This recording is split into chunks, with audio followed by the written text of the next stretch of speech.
마흔이라는 나이. 누군가는 그 나이에 아이가 초등학교에 들어가고 누군가는 이미 두 번째 직장을 다니고 있습니다. 그런데 어떤 사람들은 마흔에도 혼자입니다.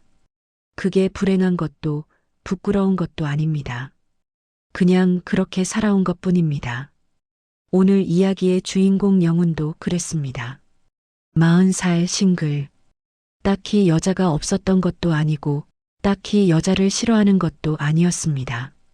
그냥 인연이 닿지 않았고 시간이 흘렀고 어느새 40이 됐습니다. 그런 그에게 어느 날 한 통의 연락이 왔습니다. 인터넷 채팅으로 알게 된 동생 수환이었습니다. 오빠, 나 친한 언니 한 명 소개해 줄게. 한번 만나봐. 그게 모든 것의 시작이었습니다. 어느 봄날 저녁, 수원 인계동 이자카야. 영훈에게 연락을 해온 건 오래된 수환이었습니다. 내 친한 언니인데 사람이 진짜 좋아. 나이는 오빠보다 한두 살 많은데 한번 만나봐. 후회 없을 거야. 영훈은 별 기대 없이 나갔습니다. 40살 남자가 소개팅에 떨리는 나이는 이미 지났으니까요. 만나면 만나는 거고 아니면 아닌 거지. 그 정도 마음으로 약속 장소에 들어섰습니다. 그리고 자리에 앉아 있는 여자를 봤습니다. 수환이었습니다. 소개해준다는 언니는 아직이었습니다. 수환의 첫인상은 밝고 자신감 넘치는 사람이었습니다. 미용실을 운영한다고 했습니다. 말이 빠르고 재미있었습니다. 웃을 때 눈이 사라지는 스타일이었습니다. 영훈은 생각했습니다. 오, 이 사람 괜찮다. 소개해준다는 언니가 왔습니다. 그러나 벌써 수환이와 얘기가 오가며 소개팅녀는 관심 받기였습니다. 술이 한 잔, 두 잔 들어가면서 대화가 무르익었습니다. 언니는 꾸어다 논 보릿자루 같이 술만 마셨습니다. 그러나 수환이는 달랐습니다. 공통 관심사도 있었고 웃기는 얘기도 잘 맞았습니다. 그렇게 1차가 끝날 무렵 수환이 말했습니다. 오빠, 우리 2차 가요. 분위기 좋은데 알아. 영훈은 웃으며 따라갔습니다. 분위기 있는 와인바에서 레드와인을 홀짝이며 둘은 더 깊은 이야기를 나눴습니다. 서로의 과거 연애 이야기도 나왔고 앞으로 어떻게 살고 싶은지도 얘기했습니다. 수환의 언니는 소외감이 드는지 자리를 떠났습니다. 수환이 말했습니다. 오빠, 내가 언니 소개해 주려 했는데 내가 더 설치네. 근데 내가 더 오빠랑 맞는 것 같네. 영훈도 웃었습니다. 그러게 그 언니도 이미 사라졌어. 그렇게 2차가 끝날 무렵 수환의 휴대폰에 문자가 왔습니다. 수환이 문자를 보더니 말했습니다. 오빠, 나 친한 동생이 근처에 있대. 잠깐 와도 돼요? 금방 가야 한다고 하는데 그냥 인사만. 영훈은 별 생각 없이 고개를 끄덕였습니다. 그래, 오라 해. 10분쯤 뒤에 수환의 친한 동생이 왔습니다. 밝고 유쾌한 사람이었습니다. 셋이서 한바탕 웃으며 이야기를 나눴습니다. 그런데 1시간쯤 됐을까요? 동생이 가방을 챙기며 말했습니다. 나 먼저 갈게. 둘이 잼나게 잘 놀아. 그리고 자리를 빠져나갔습니다. 다시 둘이 됐습니다. 수환이 또 제안했습니다. 오빠, 좀 더 마셔도 돼요? 나 좀 더 있고 싶은데. 영훈도 갈 생각이 없었습니다. 나도 내일 쉬니깐 괜찮아. 어디 갈까? 세 번째 장소는 조용한 라운지 바였습니다. 조명이 낮고 음악이 잔잔한 곳이었습니다. 이쯤 되니 어깨가 가까워졌습니다. 목소리도 낮아졌습니다. 수환이 말했습니다. 오빠, 나 솔직히 첫인상 어땠어요? 영훈은 웃었습니다. 솔직히 기대 이상인데. 어떻게요? 그냥 이렇게 오래 있고 싶어지는 사람인 줄 몰랐어. 수환이 살짝 눈을 내리깔더니 웃었습니다. 그날 밤 둘은 4차까지 갔습니다. 그리고 그 밤은 늦게까지 이어졌습니다. 그날은 둘의 첫날 밤이었습니다. 나중에 영우는 이렇게 말했습니다.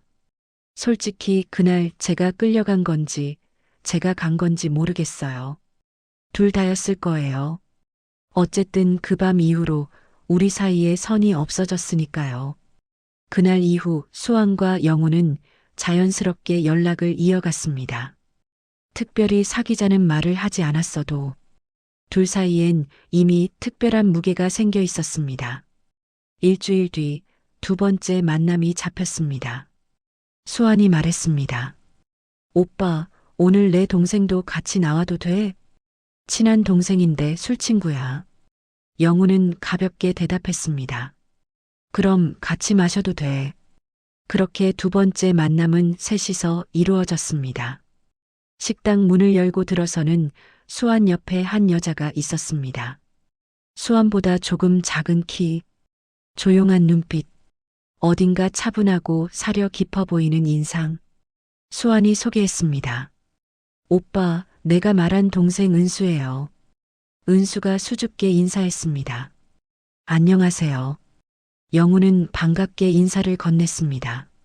그러면서 속으로 생각했습니다. 언니랑 분위기가 많이 다르네. 그날 저녁 식사 내내 수환이 분위기를 이끌었습니다. 끊임없이 이야기하고 웃기고 분위기를 띄웠습니다. 은수는 그 옆에서 조용히 웃었습니다. 가끔 한마디씩 얹었는데 그 한마디가 항상 정확했습니다.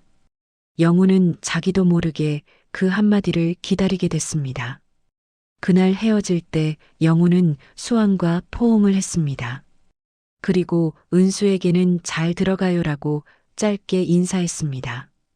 집으로 돌아오는 길에 영훈의 머릿속에 오늘 있었던 장면들이 스쳐 지나갔습니다. 수환의 웃음도 떠올랐고 은수의 조용한 눈빛도 떠올랐습니다. 그는 그 생각을 재빨리 접었습니다. 어쨌든 그렇게 은수와의 첫 만남이 지나갔습니다. 두 번째 만남이 끝나고 수환이 먼저 물었습니다. 오빠, 우리 사귀는 거 맞죠? 영우는 웃으며 고개를 끄덕였습니다. 그럼, 사귀는 거 맞지. 그렇게 공식적인 연인이 됐습니다. 그런데 이상한 건 사귀기 전과 사귀고 난 후가 만남의 형태면에서 거의 달라지지 않았다는 겁니다. 수아는 거의 모든 만남에 은수를 불렀습니다. 오늘 갈비 먹으러 가는데 은수도 온대. 오빠 괜찮지? 당연하지. 처음엔 영훈도 살짝 어색했습니다. 여자친구가 생겼는데 왜 매번 동생이 따라오지? 하지만 수환이 그러는 게 워낙 자연스러웠고 은수도 자연스럽게 따라왔고 셋이서의 자리가 묘하게 편했습니다. 시간이 지나면서 영훈은 익숙해졌습니다. 아니, 그 이상이었습니다. 은수가 오는 날이면 왠지 더 재미있었습니다. 수환과 둘이 있을 때보다 셋이 있을 때 시간이 더 빨리 갔습니다.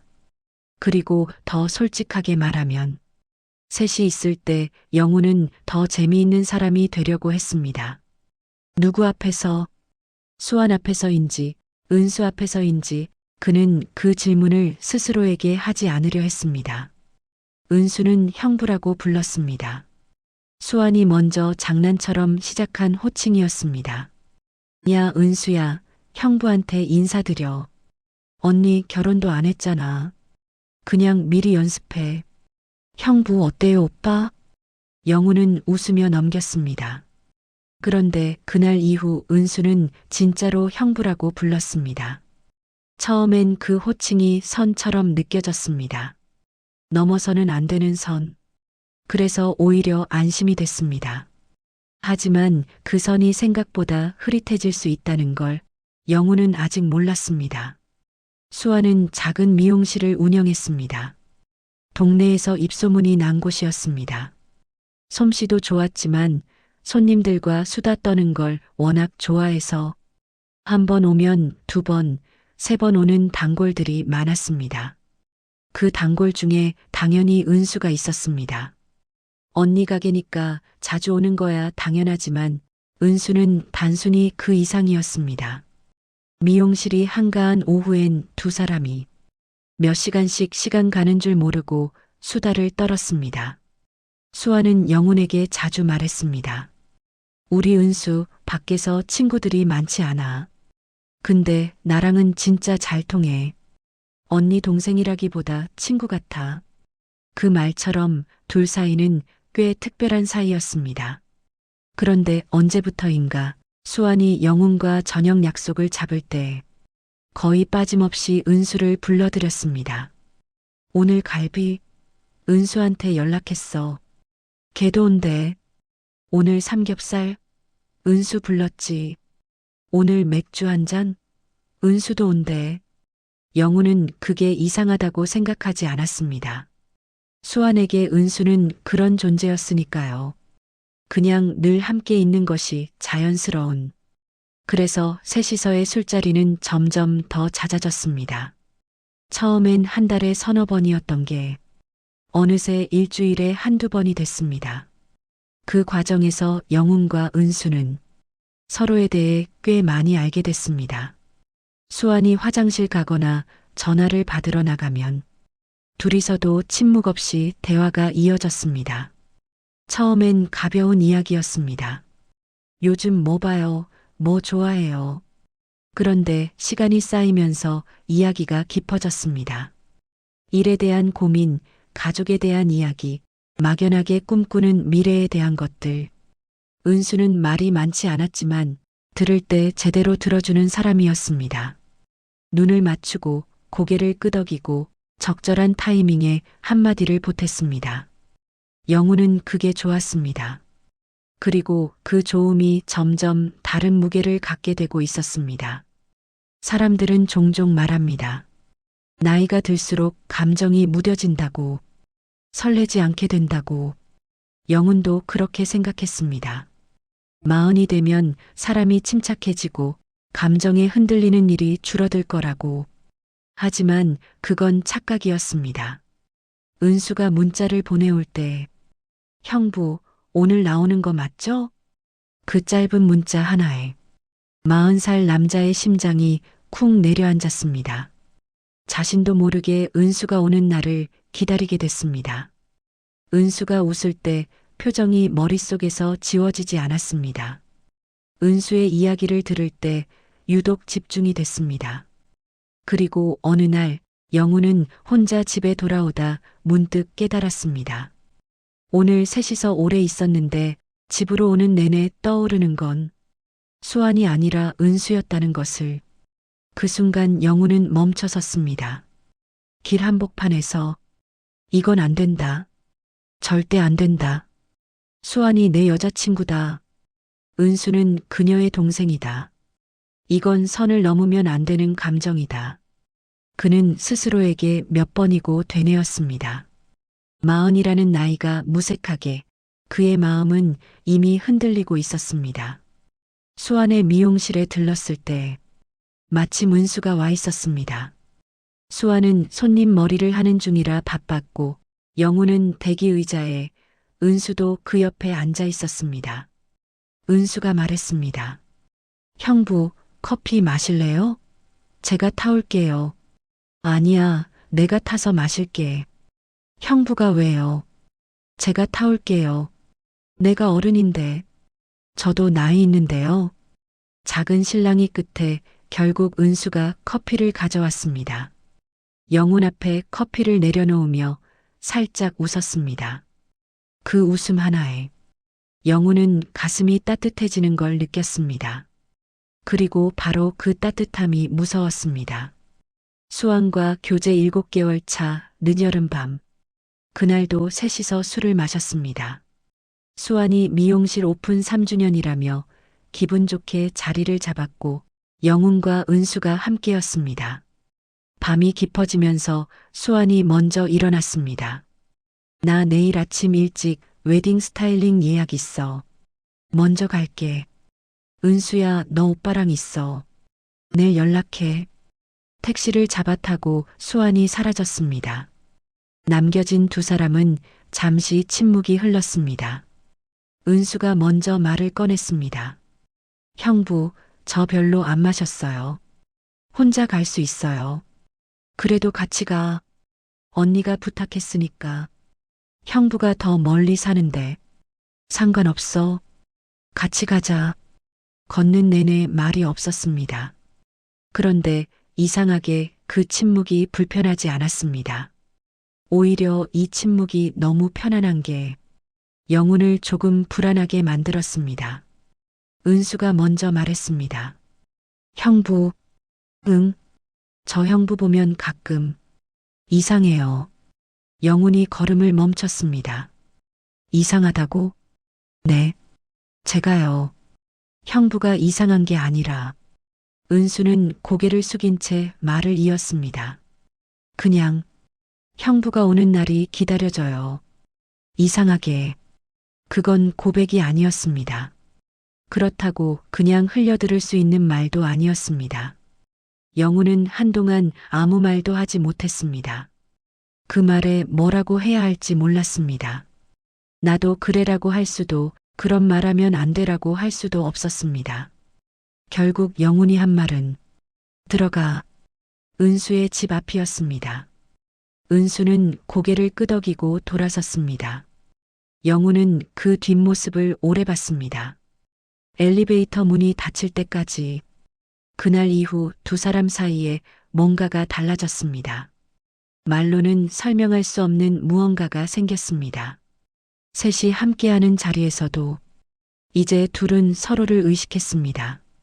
눈이 마주치면 먼저 고개를 돌렸고 서로의 말에 더 예민하게 반응했습니다. 수아는 눈치채지 못하는 것 같았습니다.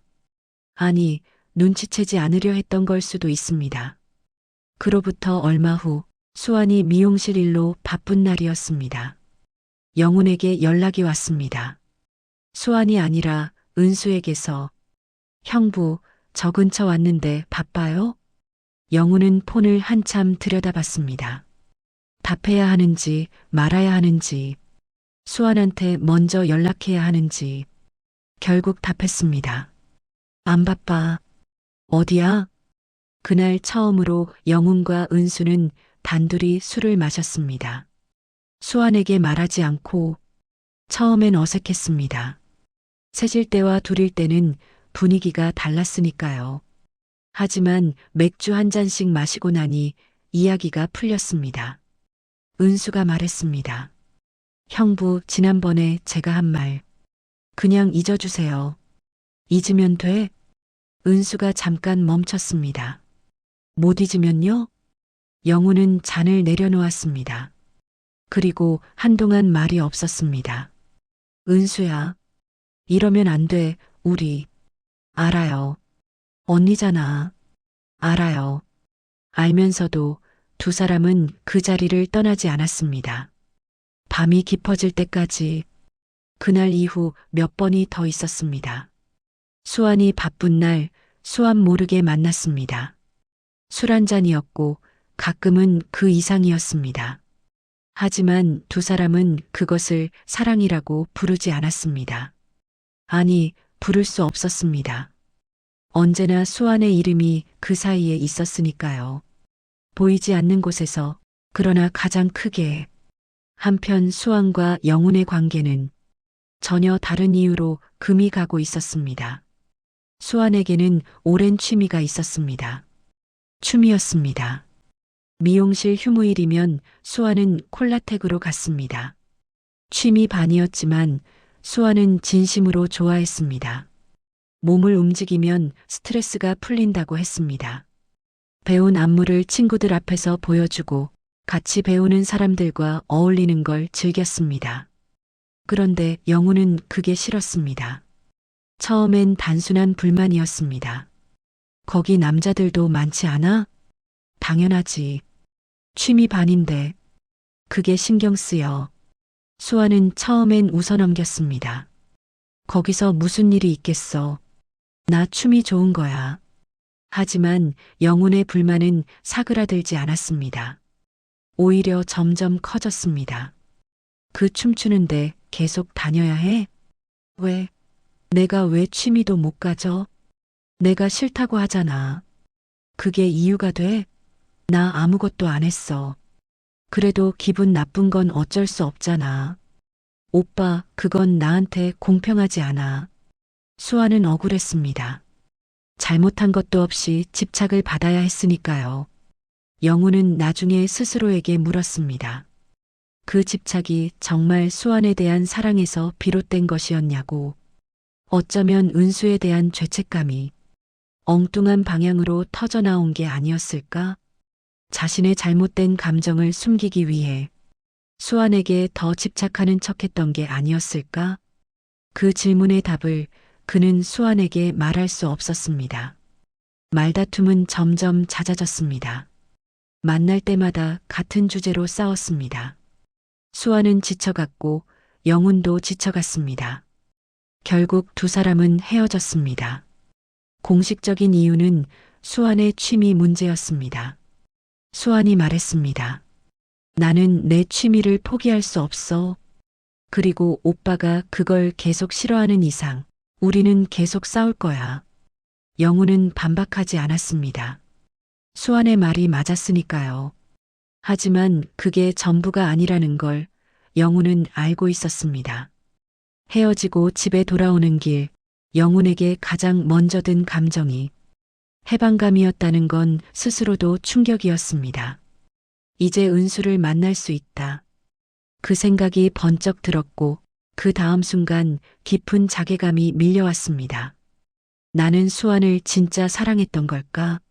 아니면 처음부터 은수에게 마음이 가 있으면서 그 감정을 숨기기 위해 수완에게 집착했던 걸까?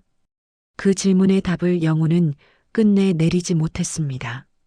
그리고 아마 그 답은 영원히 나오지 않을 것입니다. 수완과 이별 후 영훈은 은수에게 먼저 연락하지 않았습니다. 해야 할 것 같기도 했고 해서는 안 될 것 같기도 했습니다.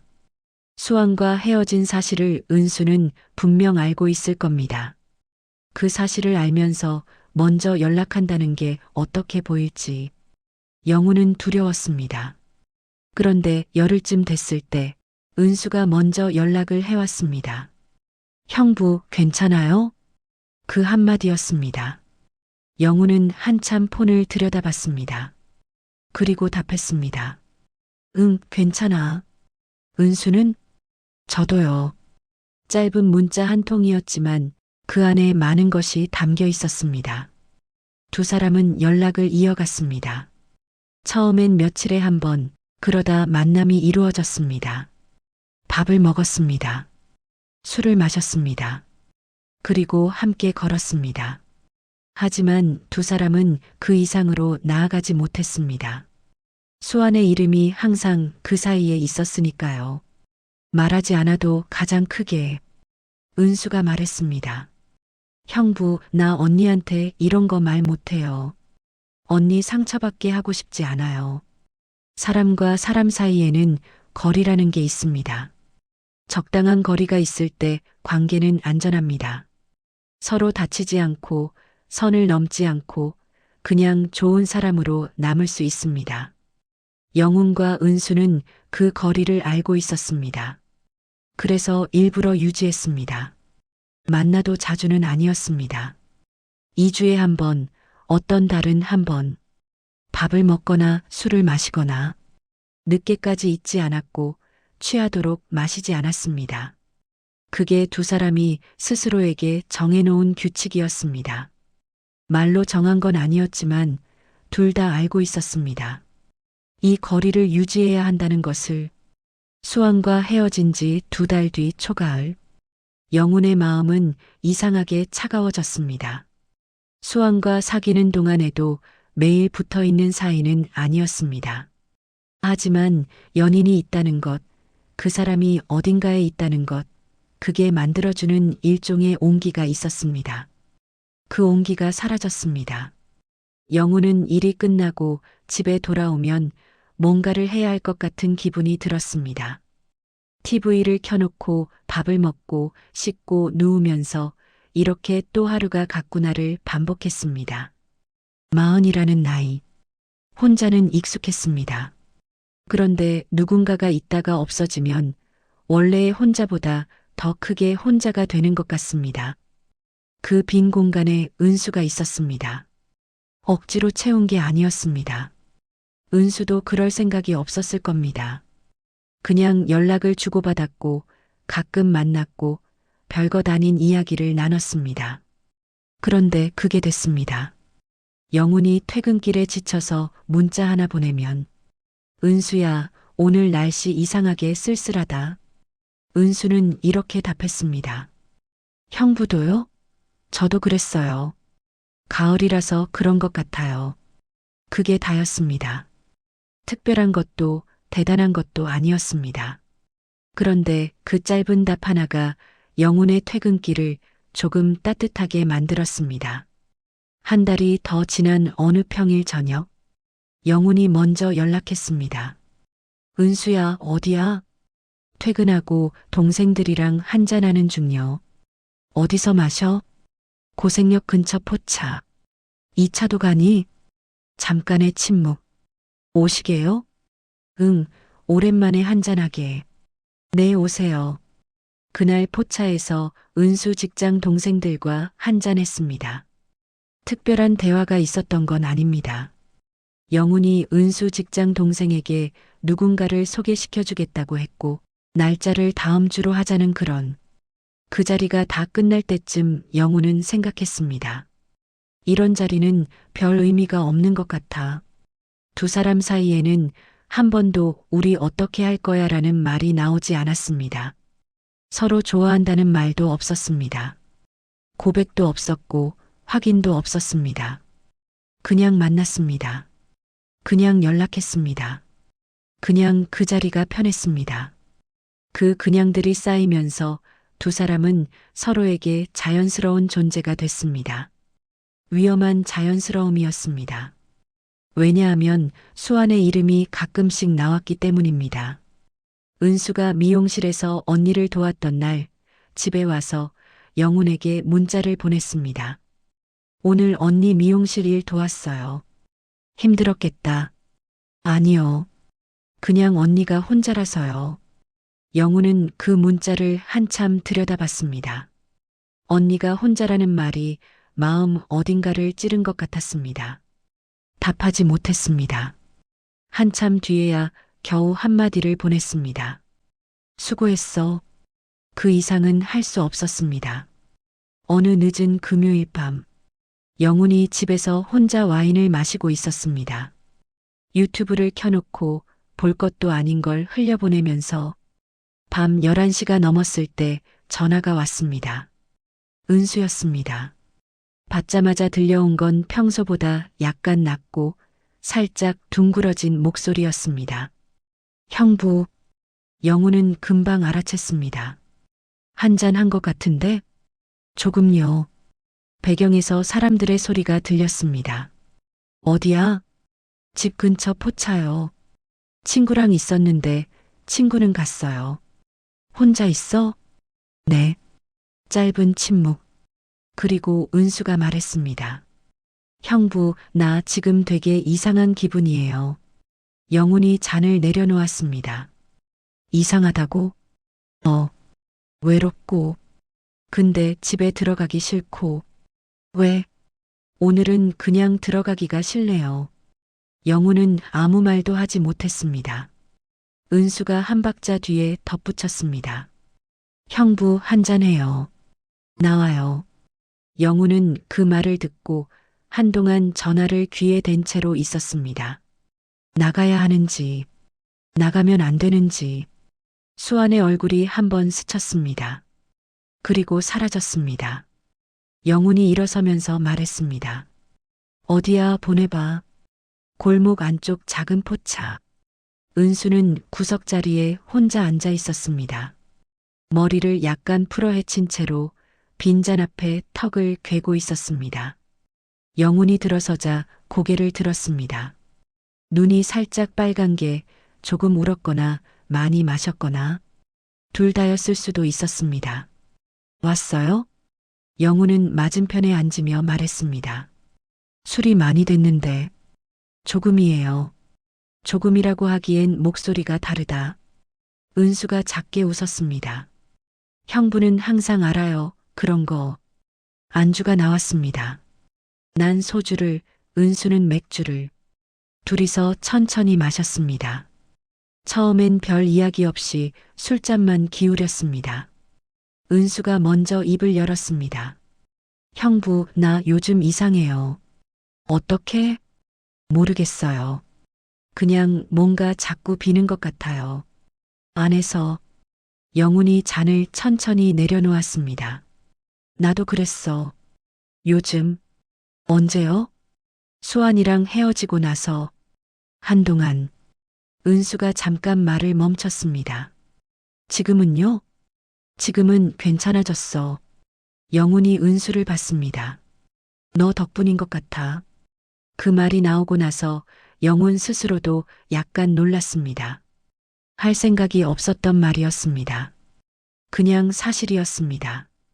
은수는 잔을 들고 있다가 손을 테이블에 내려놓았습니다. 아무 말 없이 그날 밤 두 사람은 꽤 오래 마셨습니다. 취하도록은 아니었지만 기분이 말랑해질 정도로 이야기가 이어졌습니다. 별것 아닌 것들, 어릴 때 가장 좋아했던 계절이 어딘가라든가 지금까지 살면서 제일 잘했다고 생각하는 선택이 뭔지 은수가 말했습니다. 저는 형부 만난 거요. 영훈이 눈을 들었습니다. 처음에 언니가 불러서 셋이 술 마셨었잖아요. 그때부터 형부가 좋은 사람이라는 거 알았어요. 그게 무서웠어요, 사실. 영훈은 한동안 말이 없었습니다. 나도. 은수가 영훈을 봤습니다. 나도 그때부터였어. 무서웠어. 무서웠는데 자꾸 기다려졌어. 은수 내가 오는 게. 늦은 시간 가게를 나오며 영훈이 먼저 계산을 했습니다. 은수가 계산하겠다고 나서는 걸 말렸습니다. 문을 나서니 밤 공기가 서늘했습니다. 가을이 깊어지고 있었습니다. 은수가 팔짱을 끼듯 자신의 양손으로 팔을 감쌌습니다.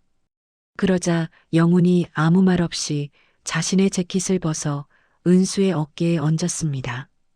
은수가 고개를 들었습니다. 형부, 응, 나 집에 가기 싫어요. 영훈은 한동안 말이 없었습니다. 은수를 봤습니다. 술이 조금 오른 뺨, 눈이 흔들리지 않았습니다. 취한 게 아니었습니다. 맨정신으로 하는 말이었습니다. 영훈이 조용히 물었습니다. 나한테 오는 거야? 은수가 대답하지 않았습니다. 하지만 눈을 피하지 않았습니다. 그날 밤 두 사람은 근처 모텔을 향해 걸었습니다.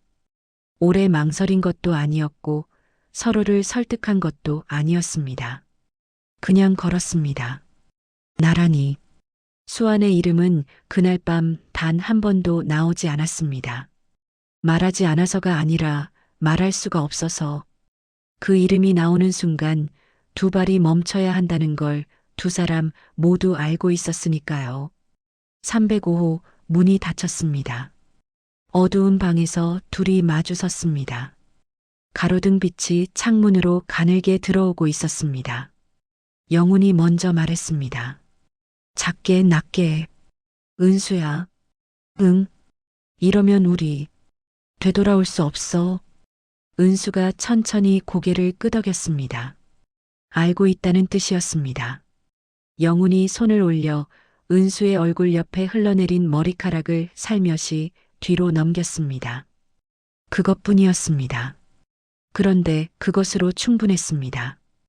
은수가 눈을 감았습니다. 그날 밤 두 사람은 하나가 됐습니다. 사랑한다는 말을 하지 않았습니다. 그 말을 하기엔 너무 많은 것들이 얽혀 있었습니다. 그러나 말이 없어도 그 밤은 사랑이었습니다. 오래 참아온 것들이 조용히 무너지는 밤이었습니다. 죄책감과 그리움과 따뜻함이 뒤섞인 이름 붙이기. 어려운 감정들이 두 사람 사이 어딘가에 고요하게 가라앉는 밤이었습니다. 새벽 2시쯤 은수가 영훈의 어깨에 기댄 채로 말했습니다. 형부, 응, 언니한테 미안해요. 영훈은 아무 말도 하지 않았습니다. 천장을 보다가 은수의 머리 위에 손을 얹었습니다. 나도. 그 말이 방 안에 오래 머물렀습니다. 일주일 정도 지난 화요일 저녁, 오라버니, 이제 호칭이 바뀌었습니다. 응, 오늘 저녁 시간 되시면 한잔할까요? 그래, 어디서 볼까? 내가 그쪽으로 갈게요. 은수가 퇴근하면서 영훈의 집 근처로 왔습니다. 저녁은 먹었니? 아니요, 그냥 술이나 한잔 하려고요. 둘은 근처 치킨호프로 들어갔습니다. 먹고 싶은 거 주문해. 그냥 아무거나 시켜요. 치킨과 술을 주문했습니다. 영훈은 소주를, 은수는 병맥주를, 서로 일에 대해서 시시콜콜한 이야기를 주고받았습니다. 소주가 3병째, 맥주가 3병째 놓였습니다. 가게 안 찌든 기름 냄새에 둘은 밖으로 나왔습니다. 건너편 편의점 앞에 앉아 캔맥주와 마른 안주를 샀습니다. 오라버니, 응, 나 어땠어요? 뭐가? 은수가 반쯤 고개를 숙이며 캔맥주를 만졌습니다. 그날 밤에요. 아, 좋았어. 진짜? 응. 늦가을의 밤 공기가 차가웠습니다. 안 추워? 조금 추워요. 우리 집 가서 마실래? 집에 가도 돼요? 응, 바로 근처야. 영훈의 집으로 들어왔습니다. 따뜻했습니다. 은수의 볼이 발갛게 변했습니다.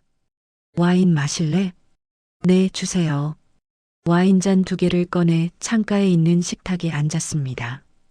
혼자 사는 남자 집에 처음 와보네. 그래. 은수는 와인 한 잔을 다 못 마셨습니다. 영훈은 2번째 잔을 비우고 있었습니다. 은수가 일어나 화장실로 갔습니다. 영훈도 일어나 옷을 갈아입었습니다. 한참 후 은수가 속옷 차림으로 화장실에서 나왔습니다. 씻었던 모양입니다. 영훈이 화장실로 들어갔습니다. 씻고 나왔더니 방 안에 불이 꺼지고 은수는 침대에 누워 있었습니다. 영훈이 다가가 입술에 키스를 했습니다. 그 다음엔 목으로 가슴으로 그리고 더 아래로. 아, 은수의 몸이 활처럼 휘어졌습니다. 둘은 금방 뜨거워졌습니다. 은수의 몸이 영훈의 몸 위로 올라왔습니다. 은수의 입술이 영훈의 귓볼에서 목을 타고 아래로 내려갔습니다. 오라버니, 응? 이제 넣어줘. 둘은 그렇게 2번째 하나가 되었습니다. 얼마나 시간이 지났을까? 영훈은 천정을 보고 누워 가쁜 숨을 고르고 있었습니다. 영훈의 가슴에는 은수가 안겨 있었습니다. 오라버니, 응? 좋았어? 그래, 너무 좋았어. 영훈이 은수를 강하게 안았습니다. 둘은 그렇게 잠들었습니다. 모닝콜이 울렸습니다. 새벽 5시. 은수는 아직 새끈거리며 자고 있었습니다. 핸드폰 모닝콜을 끈 영훈이 은수 이마에 키스를 했습니다. 은수가 영훈의 목을 껴안았습니다. 오라버니, 응? 몇 시 출근해? 지금 씻고 나가면 돼. 나 좀 더 자다가 가도 될까? 응, 푹 자. 영훈이 은수를 두고 출근했습니다. 영훈이 나가자 은수는 벌떡 일어나 거울 앞으로 갔습니다. 화장기 없는 얼굴이 창백해 보였습니다. 옷을 챙겨 입고 립스틱만 바르고 영훈의 집을 나왔습니다. 은수는 오늘이 쉬는 날이었습니다. 그날 이후로 2사람은 일주일에 한 번씩 만나 술을 마셨습니다. 반복되는 코스였습니다. 그러나 중요한 말을 서로가 끝내 하지 않았습니다. 사귀자는 말을 했는지, 수환에게 말했는지, 아니면 그냥 비밀로 남겼는지. 하지만 한 가지는 분명합니다. 그 밤 이전과 이후 2사람의 세계는 달라졌습니다. 돌이킬 수 없게, 그리고 어쩌면 이미 오래전부터 예정된 것처럼 결국 2사람의 감정은 더 이상 나아가지 않았습니다. 술자리 만남과 영훈의 집으로 항상 이어졌지만 그것이 연애로 이어지지는 않았습니다. 이유는 단순했습니다. 은수는 언니를 너무 사랑했습니다. 그 마음이 영훈에 대한 감정보다 컸습니다. 영훈도 마찬가지였습니다. 수환 몰래 은수를 만났다는 사실이 그를 짓눌렀습니다. 그 관계가 공식화된다면 언젠가 수환이 알게 될 수도 있다는 두려움도 있었습니다.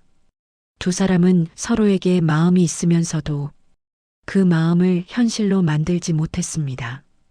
그렇게 어정쩡하게 만나고 연락하다가 서서히 자연스럽게 만남의 틈이 멀어졌습니다. 이제는 한 달에 한 번쯤 서로 연락했습니다. 은수야, 잘 지내니? 은수의 답장은 짧았습니다. 네, 그냥. 은수도 영훈에게 연락을 했습니다. 오라버니, 응, 오랜만에 한잔 해야 하는데. 시간 될 때 연락해. 네. 서로의 답이 짧아졌습니다. 연말연시로 바쁘게 돌아가던 어느 날, 퇴근해서 씻고 있던 영훈의 카톡이 울렸습니다. 오라버니, 응, 퇴근했죠? 응, 집이야. 근처인데 내려와요. 한 잔 살게요. 오마카세 가게로 들어갔습니다. 은수도 소주를 마신다며 같은 술로 주문했습니다. 오라버니, 응? 우리 참 이상한 사이 같아요. 뭐가? 이것도 아니고 저것도 아니고. 좀 그렇긴 하지? 네, 애인도 아니면서 잠자리는 하고 사귀는 것 같은데도 사랑한단 말은 없고 그런 걸 꼭 말로 해야 되나? 여자들은 듣고 싶어 하고 알고 싶어 해요. 넌 어떤데? 오라버니가 좋은데 언니가 알까봐 무서워요. 언니랑 헤어진 지 오래됐는데 그래도 나 때문에 헤어진 건 아닌가 해서. 은수의 눈에 눈물이 고였습니다. 고개를 숙여 눈물을 감췄습니다. 영훈이 테이블에 떨어지는 은수의 눈물을 봤습니다. 은수가 마음이 많이 아픈가 보구나. 가게를 나와 영훈의 집으로 걸었습니다. 두 사람은 말이 없었습니다. 집으로 들어온 두 사람의 마음과는 달리 몸은 뜨거웠습니다. 은수는 현관문이 닫히자 영훈의 목을 껴안았습니다. 뜨거운 키스가 영훈의 몸을 달구었습니다. 두 사람은 말 한마디 없이 서로를 탐닉했습니다. 오랜 시간, 마치 마지막인 것처럼 한 번, 두 번, 세 번, 처음이었습니다. 세 번까지는 침대 시트가 땀으로 젖었습니다. 영훈의 팔베개를 한 은수의 가쁜 숨소리가 크게 들렸습니다. 아직도 서로 말 한마디 안 하고 있었습니다. 은수가 침대에서 일어나 옷을 챙겨 입었습니다. 침대로 다가와 영훈의 입술에 키스를 했습니다. 오라버니, 나갈게. 같이 내려가자. 아니야, 그냥 쉬고 있어. 그래, 그럼 조심히 가. 은수가 현관을 빠져나갔습니다. 영훈은 멍하니 천정을 보고 누워 있었습니다. 은수 말대로 이게 무슨 사이인지 생각했습니다. 좋아하고 사랑하는 것 같은데, 보고 싶고 같이 있고 싶은데, 보이지 않은 그 무엇이 있었습니다. 은수의 언니 수환. 벽을 넘고 선을 넘었지만 뭔가 또 남아있는 보이지 않는 그 무엇. 그로부터 한동안 연락이 없었습니다. 영훈이 먼저 카톡을 눌렀습니다. 은수야, 잘 지내라. 한참 뒤에 답이 왔습니다. 네, 오라버니도요. 영훈은 한참 동인 영혼 없는 눈으로 액정을 쳐다보고 있었습니다. 이 이야기의 주인공 영훈은 지금도 그 시간을 떠올리면 마음이 복잡하다고 합니다. 후회하냐고 물었습니다. 그는 오래 생각하다가 이렇게 대답했습니다. 은수한테 고백하지 못한 게 후회되고 수환이한테는 항상 뭔가 미안했다고. 수환이 잘못한 게 없는데 그냥 자기가 좋아하는 춤을 추러 다닌 것뿐인데 제가 엉뚱하게 집착하고 싸웠고 헤어졌으니까요. 근데 솔직히 말하면 그 집착이 다 수환을 향한 게 아니었어요. 이미 마음 한켠엔 다른 사람이 있었던 거잖아요. 잠깐 멈추더니 다시 말했습니다. 은수한테도 잘한 건지 모르겠어요. 그 감정이 진짜였는지 금지됐기 때문에 더 타올랐던 건지 40이 넘은 나이에 그것도 몰랐다는 게 부끄럽습니다. 나이가 들어도 모를 수 있다고 당연한 거 아니냐고 했더니 그가 쓴웃음을 지으며 말했습니다. 그러니까 더 조심했어야 했는데 형부.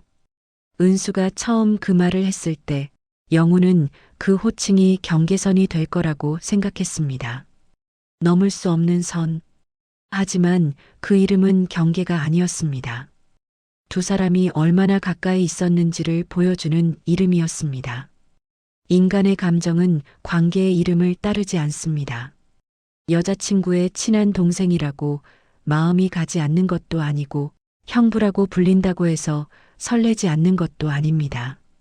다만 우리가 선택할 수 있는 건 그 감정 앞에서 어떻게 행동할 것인가 뿐이겠죠. 영우는 그 선택을 잘했다고 생각하지 않습니다. 그는 스스로 그렇게 말했습니다. 하지만 그 실수가 그를 오래 생각하게 만들었고, 그래서 지금의 그는 조금 다른 사람이 됐을 겁니다. 그리고 그것으로 충분한지는 여러분이 판단해 주세요. 구독과 좋아요는 제게 큰 힘이 됩니다.